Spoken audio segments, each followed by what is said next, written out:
Meu, já nós estamos chegando. Calote da Pan. A Ilha do Juco tá onde? Floresta e Sotavento. Aí.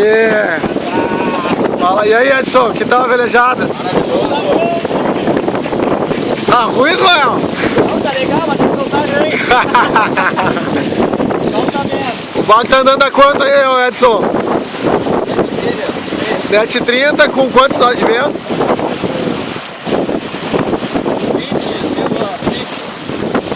20 nós. Tá bem. Tá bem. Então aí, Ricardo, como é que tá as coisas?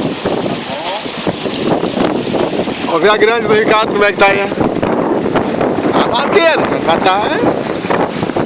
O lemezinho já tá ficando atravessado aqui, Ricardo. Aí, ó. Se liga no Ismael aí.